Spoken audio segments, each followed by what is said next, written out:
Olá, queridos. Deus abençoe você, a sua vida, sua família. Este amigo que vos fala, o pastor Sérgio Santos. Estamos aqui de volta. Eu quero compartilhar com você uma pequena palavra da parte de Deus.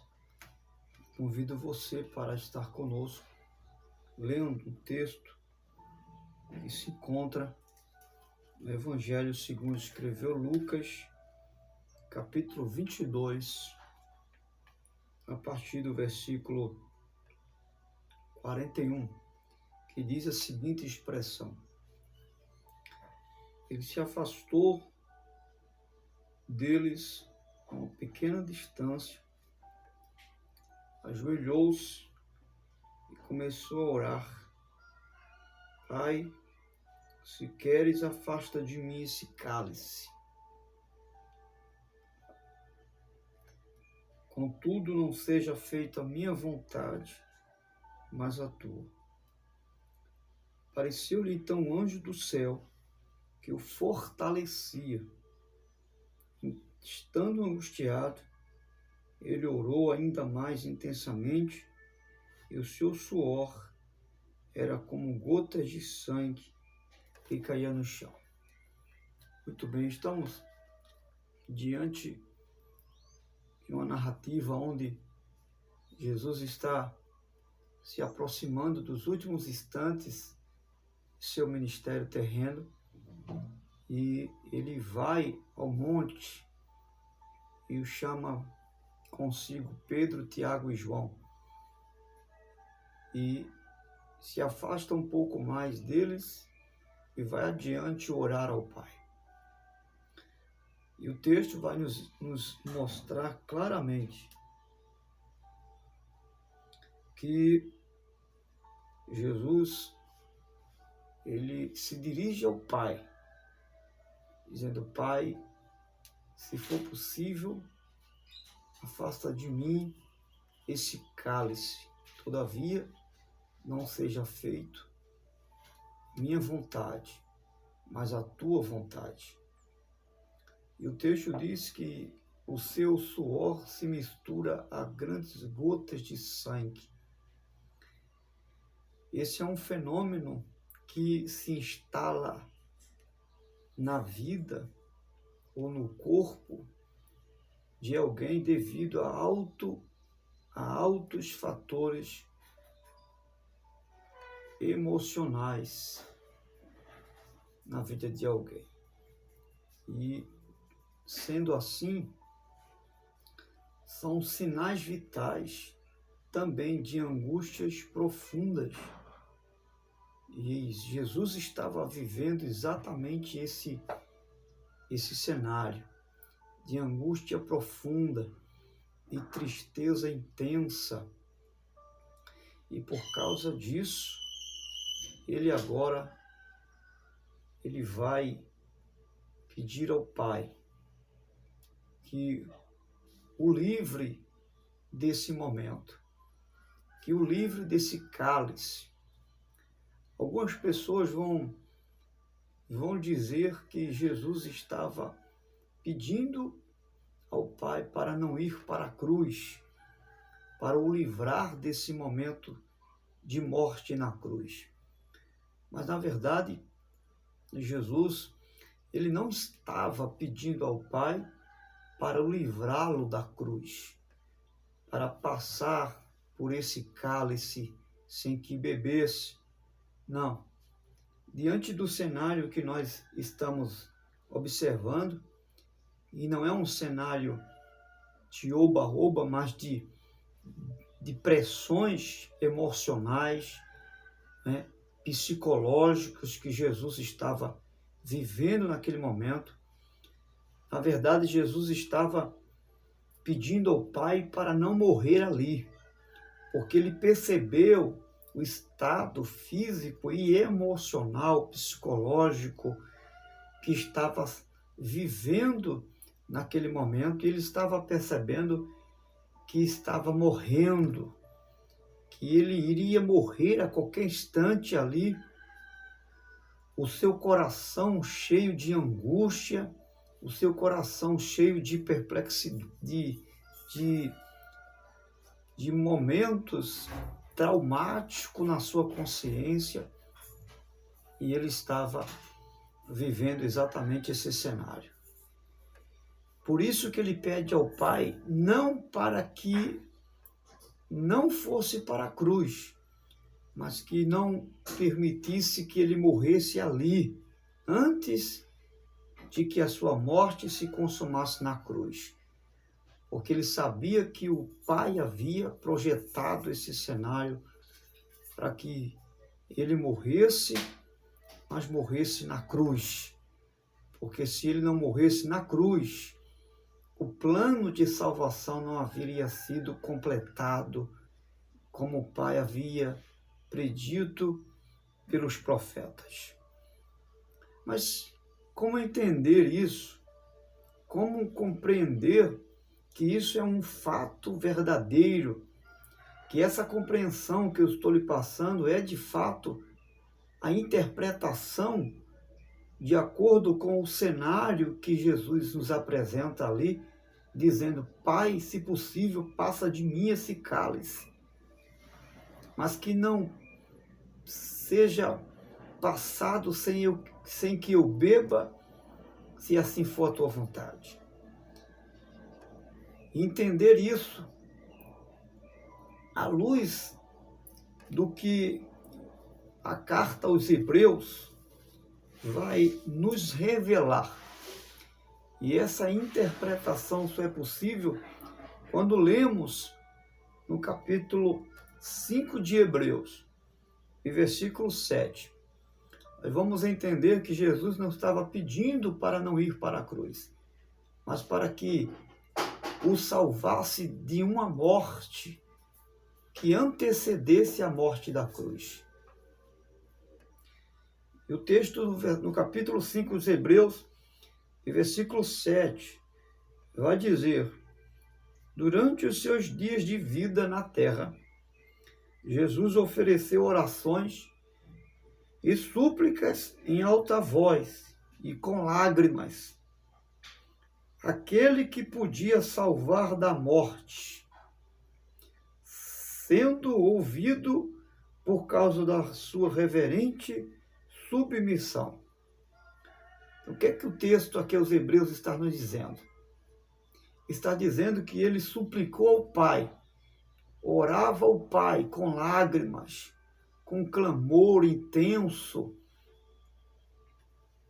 pedindo ao Pai para que o salvasse da morte, não da morte da cruz, mas da morte que antecedesse a cruz, porque ele queria mesmo era que a sua morte se consumasse na cruz. Então, quando ele diz: Pai, se possível, passa de mim esse cálice, ele está pedindo para o Pai não deixar ele morrer antes que chegasse à cruz, para que completasse a obra que ele veio fazer. Essa é a verdade desse cenário em que Jesus diz: para não beber esse cálice. Então, se você não entendia, não tinha uma compreensão dessa passagem, Jesus revela pedindo para o Pai não deixar ele beber esse cálice, se assim não fosse possível, não está pedindo aqui para não ir para a cruz. Ele não pede para não morrer na cruz, mas ele pede para não morrer antes de chegar na cruz. E o Pai ouve, porque o texto está dizendo: sendo ouvido por causa da sua reverente submissão. Ele foi ouvido e atendido pelo Pai. E realmente o Pai não deixou morrer sem que antes pudesse chegar na cruz. Ele suportou toda a angústia, ele suportou todas as afrontas na sua carne para que pudesse morrer e morrer na cruz. A primeira lição que nós tiramos aqui dessa verdade é que, em meio às pressões da vida, Jesus nos ensina que nós precisamos, tanto quanto ele fez, decidir orar ao Pai. E foi isso que ele fez. Em meio a esse cenário de morte, de pressões, de angústias intensas, ele foi orar. É isso que nós precisamos fazer. A única coisa que deve ser feito como priori é orar. O que você tem feito em meio às pressões da vida? Você tem orado ou tem reclamado? Tem orado ou tem tomado decisões precipitadas? Faça o que Jesus fez. Façamos o que Jesus fez. Ele orou ao Pai. E o texto de Hebreus vai dizer que o Pai ouviu a sua oração. E eu tenho certeza que não vai ser diferente com você. O Pai vai ouvir suas orações. O Pai vai atender suas orações.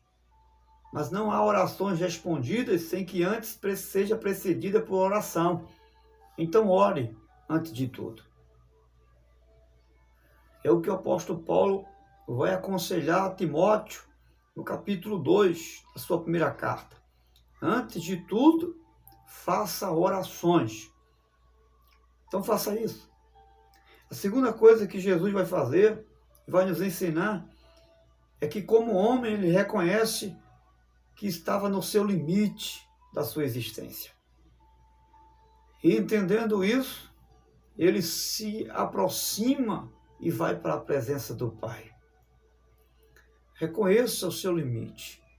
Reconheça quando não der mais e coloque diante do Pai isso, dizendo: Pai, eu preciso da sua ajuda, eu preciso do seu socorro. Foi isso que Jesus fez. Coloque-se diante do Pai, diante daquele que pode resolver todas as situações. Reconhecendo sua fraqueza, reconhecendo sua fragilidade humana. Jesus, ele não se envergonha, mesmo sendo o Messias, sendo o ungido do Pai, ele reconhece a sua fraqueza e ele se coloca diante do Pai pedindo: Pai, me ajude nesse momento. Em terceira instância, ele aceita o plano de Deus. Ele diz: Pai, que não seja feita a minha vontade, mas a tua vontade. Foi para isso que eu vim. E eu aceito o teu projeto. Mas ele pede: não me deixe morrer fora desse plano. Ele diz: não deixe que eu fracasse fora do teu plano. Ele pede para o Pai ajudá-lo a cumprir a missão. E é essa a nossa decisão. Essa deve ser a nossa atitude. Dizendo: Senhor, não importa o sofrimento que eu tenha que passar. Não importa se a cruz é o caminho que eu devo trilhar. Mas eu quero fazer a tua vontade. Ele diz: Pai, não importa a dor que eu tenha que sentir na cruz. Não importa as implicações dessa cruz. Eu quero passar pela cruz. Mas não me deixe fracassar sem que antes passe pela cruz. Não me deixe viver qualquer outro cenário sem que antes passe pela cruz. Porque é na cruz que estava a sua vitória. É na cruz que ele encontrava a salvação para o povo. Foi na cruz que ele viu a glória e a glória do Pai. Em quarta e última lição, ele vê o sofrimento da cruz, não como um sofrimento, mas como a glória e a salvação de todo o povo. A nossa salvação. Veja como Jesus enxergou. Enxergue a cruz como glória, como o lugar do trono. Enxergue os espinhos não como espinhos, mas como uma coroa. Tenha essa visão que Jesus teve. Enxergue a dor como alegria. Enxergue a cruz como trono, como lugar da glória e não do sofrimento. Enxergue a coroa de espinho como a coroa de glória. enxergue o pior momento da sua vida, no sentido da dor, do sofrimento, como a melhor oportunidade que lhe é facultada para viver a glória e não o sofrimento. Deus te abençoe. Deus continue ajudando a mim, ajudando a você, ajudando as nossas vidas.